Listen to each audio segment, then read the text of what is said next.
Bonjour les amis ou rebonjour, j'espère que vous allez bien. Comme je l'ai dit, j'ai constaté que les vidéos les plus suivies sur ma chaîne sont les vidéos sur les écoles, les études, euh, ou oui, tout ce qui a un rapport avec les études au Canada.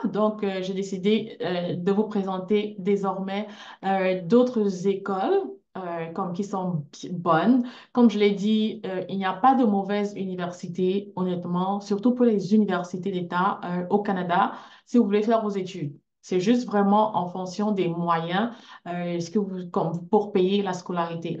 Je ne montrais pas les écoles, je ne faisais pas des vidéos sur les écoles québécoises parce que la scolarité a augmenté ou même doublé. Donc, je me disais que, bon, est-ce que c'est vraiment euh, nécessaire? Est-ce que c'est vraiment adéquat pour les étudiants internationaux? Mais pour les maîtrises et doctorats, surtout qu'il y a toujours des bourses, enfin, les étudiants, ce sont des écoles qui sont toujours courtisées, côtoyées et qui ont toujours le vent en poupe, quoi. Je me suis dit que je vais le faire. OK, donc on va y aller tout de suite.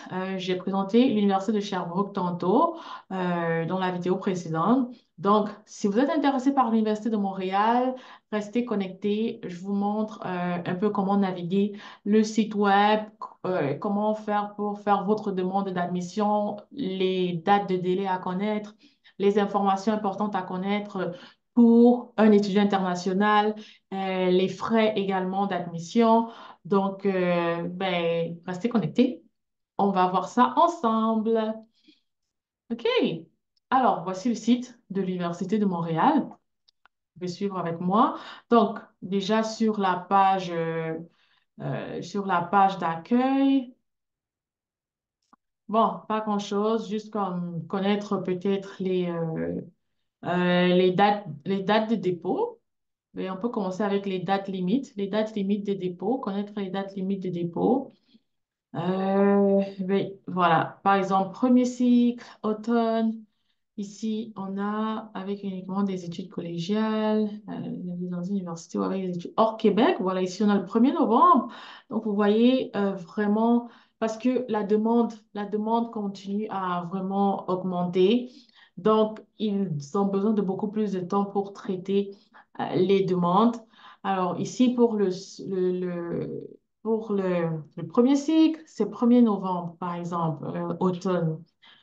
Hiver, tous les candidats, ok, la date débute le 15 août de l'année précédente et se termine le 1er novembre. Donc, apparemment, pour tous les cycles, pour automne et hiver, c'est le 1er novembre.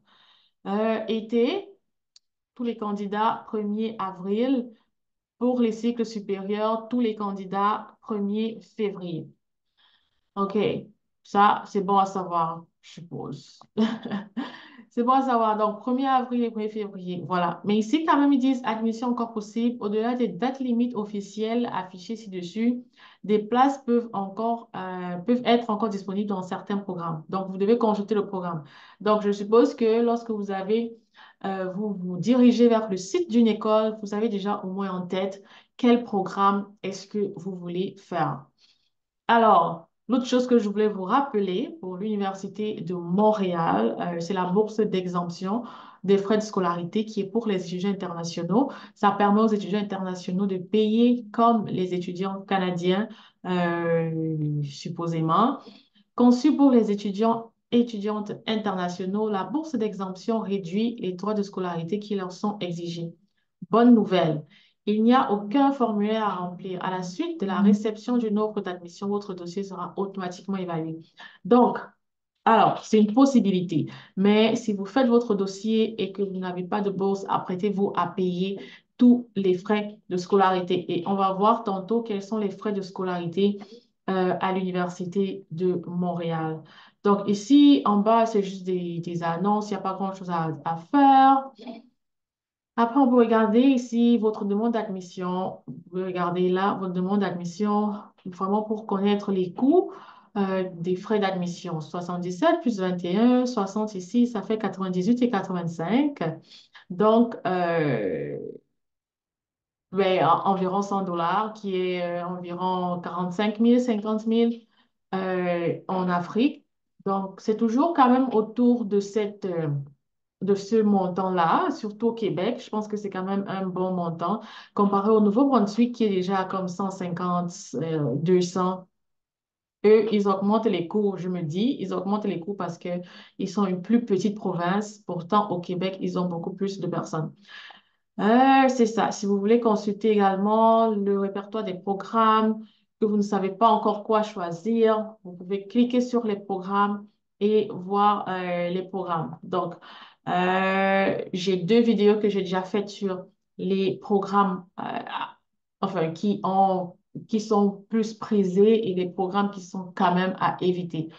Donc, vous pouvez également visiter ma chaîne pour voir ces deux autres vidéos-là, d'autres vidéos que je propose. Et ça serait bien pour vous. OK. Donc, on va retourner au menu principal. OK. On va retourner au menu principal. Guide d'admission. Voilà, guide d'admission. OK. Aide à l'admission. Voir les programmes. OK. Dépôt de la demande, déposer une demande d'admission, payer les frais, faire parvenir les documents, étudiant international. OK. On va regarder ici. Voilà. Ce que j'ai aussi aimé avec l'Université de Montréal, c'est que eux, c'est vraiment bien écrit. Comme tous ceux qui me demandent, j'ai la licence j'ai la licence comme la licence de 3 ans, est-ce que je qualifie pour une maîtrise? Ils le font ici par pays. Vous avez reçu une formation dans un des pays suivants, consultez la page. Alors, Afrique, alors ça, c'est vraiment, je pense que c'est les pays qui, quand ils mettent comme ça, les pays qui appliquent le plus chez eux. OK? Donc, on va voir par exemple Cameroun, quel est le diplôme qu'ils acceptent. Bon, nous, on a le système francophone et anglophone. Et voilà, baccalauréat, ça veut dire qu'ils acceptent la licence système LMD, comme je vous le disais pour Sherbrooke. Presque toutes les universités au Québec reconnaissent maintenant ce diplôme-là. Mais ce qui va comme faire en sorte peut-être qu'un autre candidat ait la place comme plus vite que vous, ce serait l'expérience professionnelle, surtout pour les maîtrises, OK? Donc, maîtrise deuxième cycle, 2 ans et tout. Donc, ils acceptent les licences de nos pays africains. Mais comme je dis maintenant, il faut la moyenne, comme avoir une très bonne note. Exigence de français, oral et écrit. Je pense que l'université, mais renseignez-vous, l'université de Montréal accepte si vous avez fait comme une licence, une maîtrise en français, l'Université de Montréal accepte et vous n'avez pas forcément besoin de faire des tests. OK. La prochaine chose, on va regarder le coût des études, droit de scolarité et financement.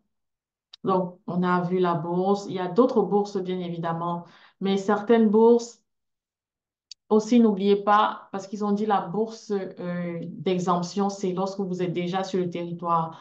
Donc, apprêtez toujours, honnêtement, apprêtez votre argent, là, au moins 20 000 $ par année. Apprêtez votre argent au cas où la bourse ait un problème. Parce qu'ils le disent, c'est lorsque vous arrivez, on va créditer votre compte et il faut vraiment sûr qu'il n'y a pas de problème et tout, parce qu'il vous faut un permis d'études et avoir déjà votre CAQ pour qu'il puisse confirmer la bourse. Donc, en termes de droit de scolarité, on voit ici le calculateur. Donc, vous êtes étudiant international admis à compter de l'automne 2020. On va voir, par exemple, le premier cycle, 15 crédits max. Donc, vous voyez ici, on dit total de l'estimation par trimestre. 13 000 plus frais exigibles. Donc, ça, c'est par trimestre. Fois 2, on est déjà à combien? À 28 000. Oh my God, 28 000 comme 30 000 par année. Et ça, c'est même pas le deuxième cycle. Parce que, on va voir, deuxième cycle, mémoire, temps plein. OK. J'ai l'impression que, je sais pas pourquoi, mais les maîtrises, Est-ce que travaux dirigés, c'est plus cher? Ouais, les maîtrises coûtent moins cher que le baccalauréat. Je ne comprends pas pourquoi. Je vais faire plus de recherches là-dessus. Mais c'est ça. Master ou maîtrise, c'est comme 20 000 $ par année. Donc, vous pouvez avoir le calculateur ici et voir comment ça se passe. Bourse, donc on a déjà vu la bourse, exemption des droits de scolarité, hors Québec. Donc ça, on l'a déjà vu. Vous pouvez vraiment aller, si vous voulez plus de détails là-dessus, vous pouvez vous diriger vers le site et cliquer là-dessus. Payer une facture. Le 15 octobre, le 15 février, le 15 juin. Donc, si vous voulez payer vos frais de scolarité pour le trimestre d'automne, ici c'est le 15 octobre, le trimestre d'hiver, 15 février, le trimestre d'été, 15 juin. C'est ça. Donc, vraiment, pour toute question que vous avez, si vous ne comprenez pas les questions qu'ils ont ici, je veux dire les vidéos, si vous ne comprenez pas les vidéos qu'ils ont ici, et vous voyez, donc ne vous faites pas prendre, toutes les informations sont ici si vous voulez euh, payer vos études, mode de paiement refusé, carte de crédit et argent comptant. Donc, ils n'acceptent plus ces mots-ci. C'est ça, en ligne. C'est ça, les amis. Vraiment, je pense que l'information est toujours disponible, toujours disponible. Et si vous avez vraiment un doute, vous pouvez toujours contacter l'université. Donc, ici, on a un numéro de téléphone, adresse civique. Ils ont parfois leurs adresses ici à contacter nous. Contactez-nous. C'est ça, nous joindre. Aide pour les étudiants, zone employée. Voilà. Donc, aide pour les étudiants, vous écrivez, je dis toujours, Internet, là, c'est pour tout le monde. Prenez la peine d'écrire aux personnes qui sont concernées. Vous pouvez leur écrire, envoyer un courriel. Alors, tout de suite, là, je vois pas le courriel, mais s'il y a des personnes qui essayent de contacter l'Université de Montréal, vous pouvez me le dire dans les commentaires. Je me ferai un plaisir de chercher le courriel pour contacter directement le service d'admission. Mais comme je dis, c'est pas très difficile là. Si vous faites un peu plus de recherche, vous pourrez vraiment voir comment contacter le service d'admission. Donc, je suis contente de vous avoir présenté l'Université de Montréal. Je sais que c'est une très bonne université. Malheureusement, les coûts de scolarité ont augmenté partout. Donc, je vous souhaite bonne chance et si vous avez des questions, posez-le dans la barre dans les commentaires. Si vous avez besoin de rejoindre ma chaîne WhatsApp, vous pouvez également rejoindre via le lien qui sera sur cette vidéo. C'est ça, n'oubliez pas de liker, de vous abonner, de partager. C'est un effort vraiment supplémentaire au-delà des activités qu'on a, de pouvoir vous donner cette information. Je serais ravie d'avoir votre feedback et restez connectés. On se retrouve dans une prochaine vidéo pour une prochaine école. Portez-vous bien et à bientôt.